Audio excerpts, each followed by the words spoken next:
Hey guys, welcome to That Florida Feeling. How is everybody? I hope you're good. Welcome to hurricane season. We've made it again.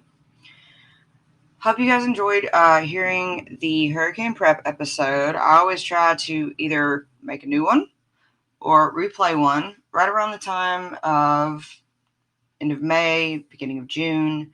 It's always a good reminder. Um, we had a lot of quiet years and then we had a lot of bad years. Last year was kind of a bad year. Hopefully, this year is a quiet year. I am ready for one. I know that the west side of Florida is too. Some people are still recovering. Some people are still recovering from Irma, Ian, Michael.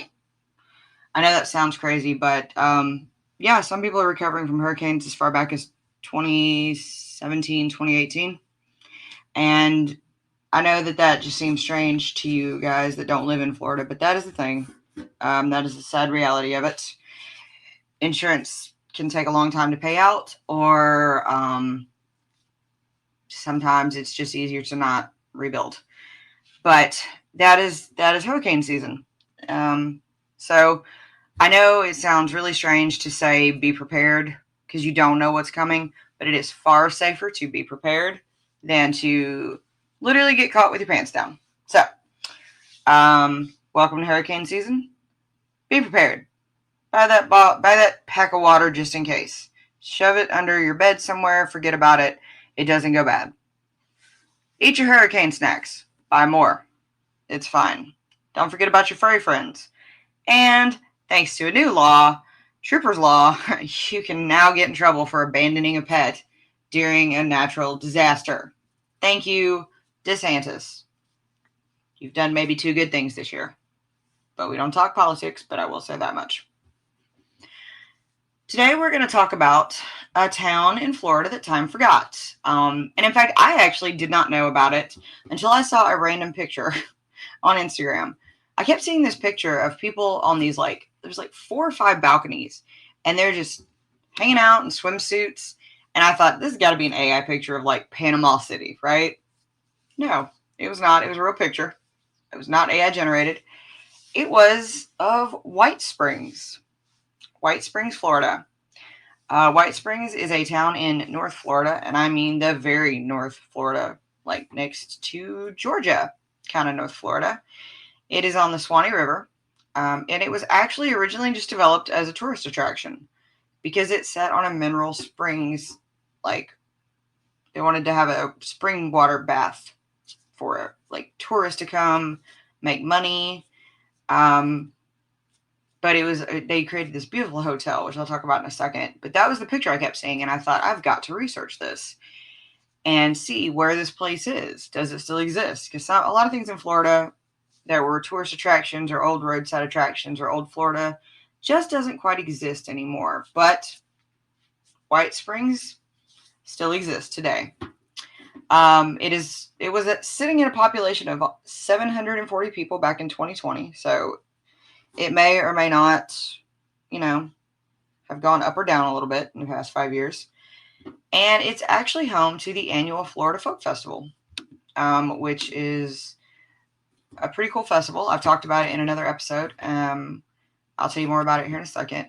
But White Springs was just originally a tourist destination. That's all it was for this mineral springs bath. But it's held on. I mean, time has forgotten it, but it is still held on. It's got historic charm. It's got antique shops. The river is there. If you're into tubing, paddleboarding, nature, this is the town for you. But let's talk about what it was before. So the Swanee River, which is in the very northern part of Florida, was once the boundary between the Timucuan people to the east and the Appalachian people to the west. So when the Spanish explorers came to the area in the 1530s, the spring was visited by the natives from both sides of the river. So this was a kind of a peaceful area. They both had an agreement that the waters of the springs possessed healing powers, and they considered it sacred ground. They even used it in time of war. It was kind of like Switzerland. It was like a peace area. It was neutral. And they would let, either tribe, any member could bathe or drink in the mineral waters without fear of being attacked. And so, that was their safe spots. And that's, so these grounds were very sacred to both tribes. And the Spanish saw this, and the Spanish didn't have nice things to say about the mineral water. They actually described it as like a rotten egg smell, which to us we know that's sulfur. That's the sulfur smell, which comes from a dissolved hydrogen sulfide gas that is emitted from the springs. If you're in the Jacksonville area and you've ever been to Green Cove Springs, same smell. Exact same smell. Or if you've ever had well water, same smell. So that was the mineral water that would later become White Springs. But this was sacred to these Native Americans. And the Spanish explorers saw this. But unfortunately, most people were run out of the area. We know this. And eventually a settlement was formed by European settlers in 1831, and it was called Jackson Springs. And businessmen Joseph T. Bryant, James T. Hooker, and his brother William B. Hooker brought in a couple more investors. So John Lee and James D. Pravat, they all got together, and they were going to build a settlement, Jackson Springs. In addition to the springs, they were also going to build a ferry to cross the Swanee River. So they had a huge plan for this area and these springs. In the following year, Bryant Sheffield actually purchased the ferrying operation rights and the actual spring, then known as White Sulphur Springs. Sheffield actually drank the mineral waters and touted the ability to cure nervousness, kidney troubles, rheumatism, and many other problems. He decided that he knew that he could make money off this. So in 1842, he constructed a massive hotel and a spring house from local timber, which was one of the huge industries in northern Florida, which was logging. So he created an entire business from these springs, just a huge business. And tourism started to boom. Now he did, unfortunately, have a bit of a slowdown because the Civil War hit not many years later, about 15, 16 years later. And during the Civil War, some Confederate soldiers actually found refuge in the town from Union troops. The family of future Governor Napoleon Bonaparte Broward, whose Jacksonville farm was actually burned by Union forces, moved into a nearby farm, which they named Rebels Refuge. And at some point, the springs were renamed White Sulphur Springs, officially from Jackson Springs. Somehow the springs survived, the hotel survived. And following the Civil War, the tourist business slowly returned through their Reconstruction era. In 1882, the Georgia merchants, White, looks like White, but it's Wight, White and Powell, purchased the property and platted city lots. They were going to make something of this. They sold parcels to other retailers to open businesses. They also catered to nearby plantations and resorts around the springs. And they redid the hotel and created a bigger bathhouse. And started touting that these baths could cure any ailment. So crowds of health seekers began to arrive in droves, first by stagecoach, then by railroad as it finally connected to White Springs. And the town of White Springs quickly grew. It became incorporated as a municipality in 1885. Hotels, boarding houses popped up. A cotton gin even came and attracted buyers and sellers.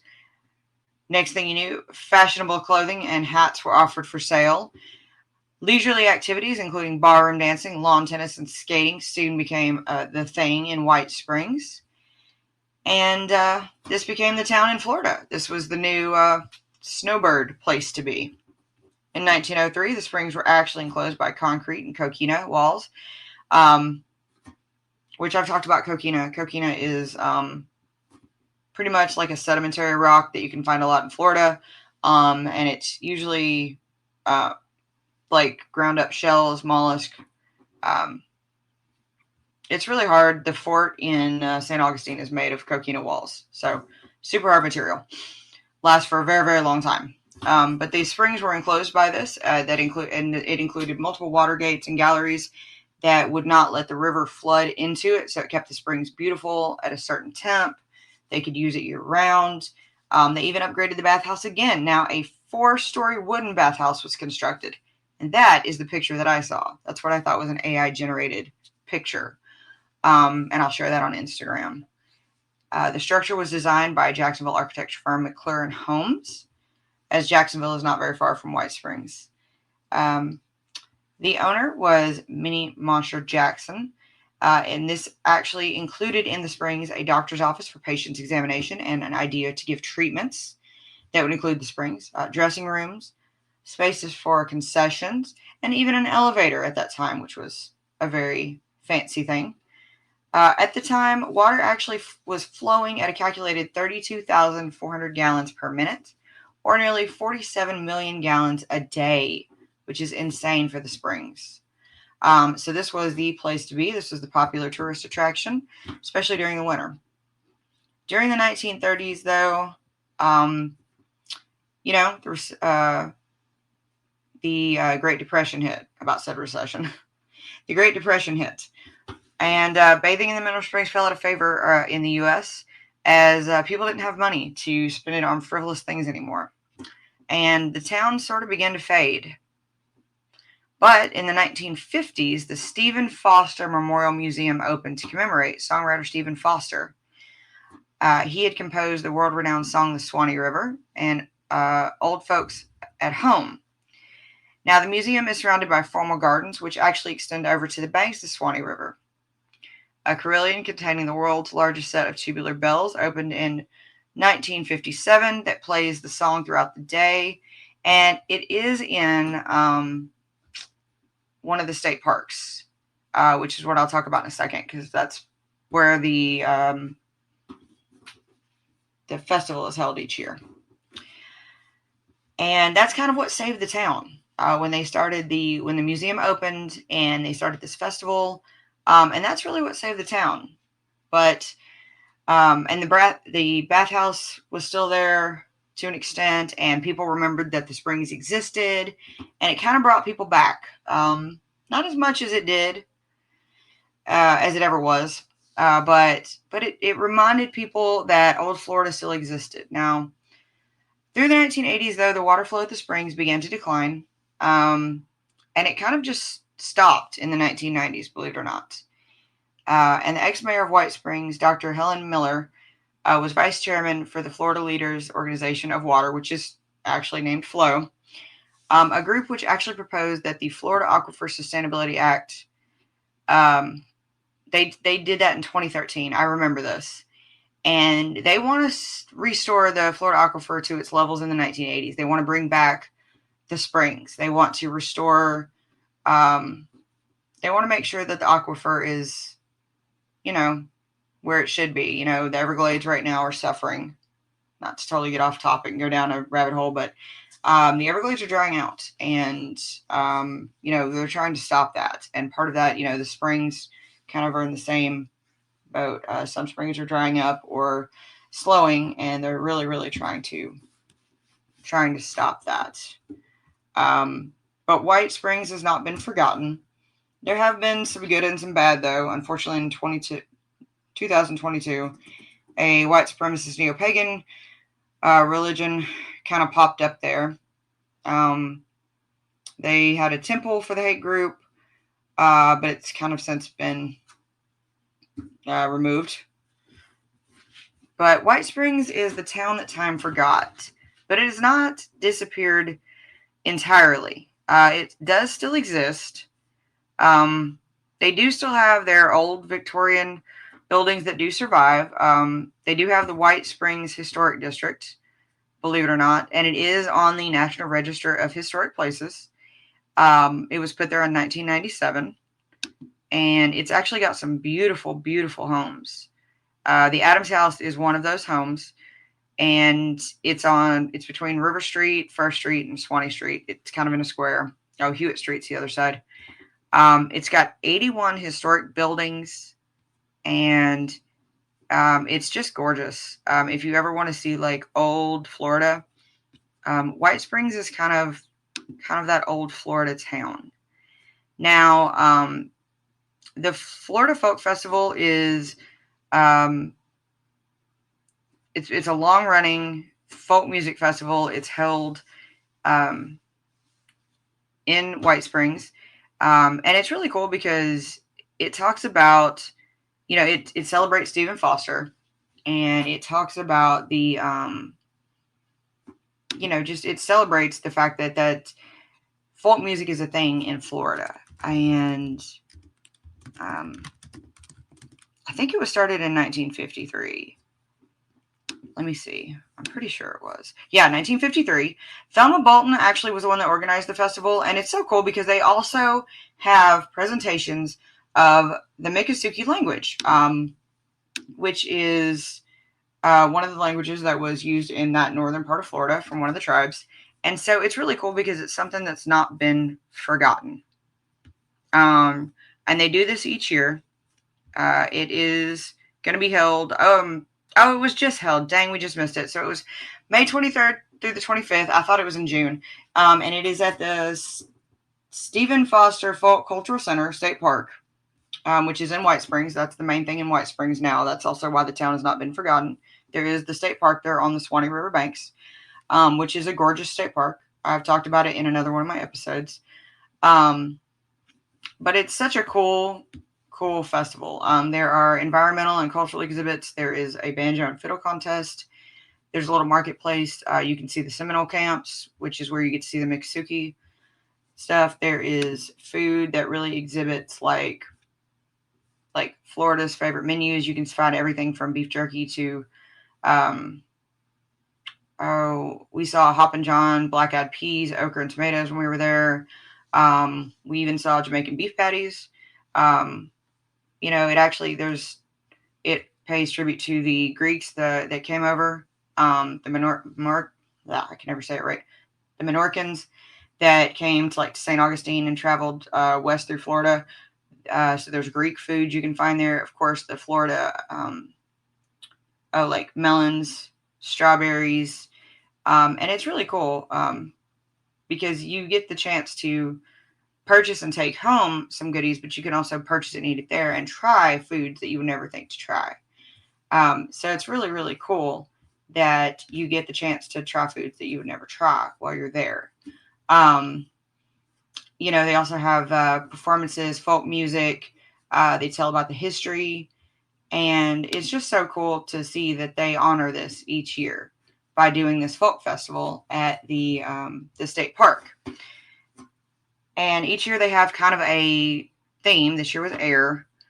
And so it's really cool to see that they honor not only, Stephen Foster for his contribution in that song to folk music in Florida, but also this has helped keep White Springs alive.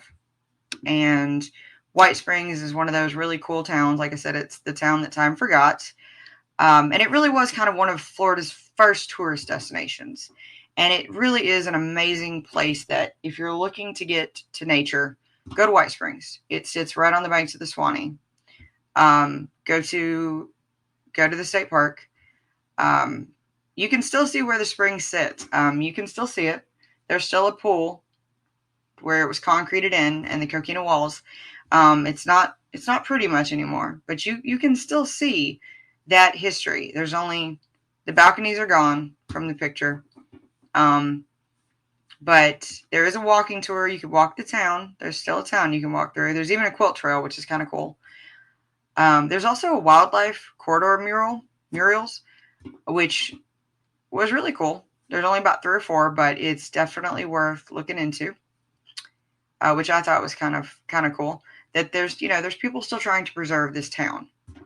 And it's not far from Jacksonville. It's not far from a couple other small towns. You can paddle. You can drop your paddleboard into the Swanee River or a kayak and just, go paddling around. There's abundant wildlife in the area. So if you're into birding, you can definitely check out birds. Don't be surprised if you see some bears. Definitely a lot of bears in the area. That's totally a thing. But unfortunately, there's been another development to White Springs. As of late April 2025, there was a bill proposed which was HB 4079, I believe. Yep, in the Florida legislature that actually sought to dissolve the town of White Springs. It's been kind of like stopped at the moment, but it wanted to abolish White Springs as a municipality and just kind of transfer all of its assets and liabilities to Hamilton County. And the reason was because they were worried about the town's financial state, and they thought there was mismanagement going on. Which, that happens in small towns. I'm from one in Tennessee, and I can tell you that happens sometimes, or a lot. But it's been stopped. They just elected some new town council, and it's been stopped for the moment. It's been paused because they want the town to give new leadership a chance to save the city, which I think is cool. They have new town leaders, including a new mayor, some new town council, and new mayor were sworn in this year. So they're trying to give them a chance to save the city. But it's really sad to see that after that long, they are possibly trying to dissolve White Springs, which I hope White Springs gets saved. It's really Florida's first destination town, and it has such an amazing history and such a cool part of nature, and the cultural phenomenon that goes on there every year with the folk festival. I really, really hope it doesn't go away. I don't. And, you'll run into some very nice people there. You will get to eat some amazing food. There's some cool antiques you can see, but it's such a cool place that I hope it doesn't go away. I hope the bad goes away. I hope the corruption goes away. I hope Florida Man goes away from there. I hope it doesn't go away. But speaking of Florida Man, today's Florida Man is actually none other than the probably now former Osceola County Sheriff.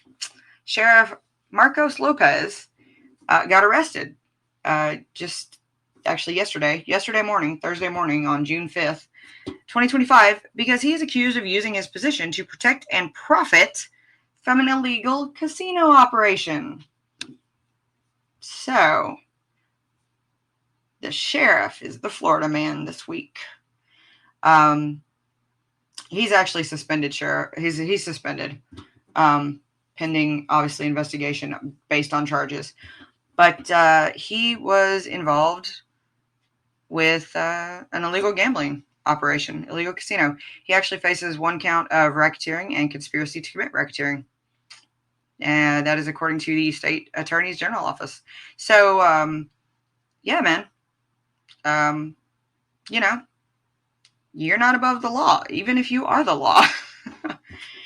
But yeah, apparently the prosecutors accused the sheriff of using his power of office to shield the operation from law enforcement scrutiny, but to help extend its reach.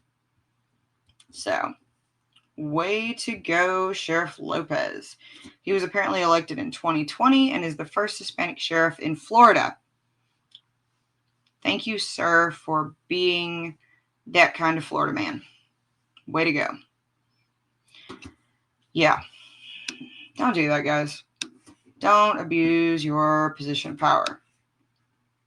Don't abuse drugs, don't abuse alcohol, and don't abuse your position of power. So, hope you guys enjoyed hearing about the town that is almost forgotten in Florida, but hopefully gets a second comeback, or third, I think in this case. And proof that Florida Man can literally be anybody in Florida. Hope you guys have a great week. If you have not checked out Unfiltered Studios, check it out. There's some amazing people. There's a couple more podcasts that have joined. So if you're looking for a new podcast to listen to, head on over there and check them out. Some amazing things going on. Hurricane season, guys. Anything can happen. Stay prepared. Stay aware. I hope everyone stays cool. It's getting hot. It is summer. Thank you, everybody, for listening. Thank you guys for always engaging in social media. I appreciate it. I appreciate hearing from you guys. If you do want to hear a certain topic, reach out. If you just want to say hi, reach out. I love hearing from you guys. All right, guys, I hope you have a good week. Don't forget to drink your water. Be nice. And as always, guys, That's your daily dose of sunshine. This podcast is a production of Unfiltered Studios. If you would like to know more about joining Unfiltered Studios, please visit our website at unfpod.com for more information.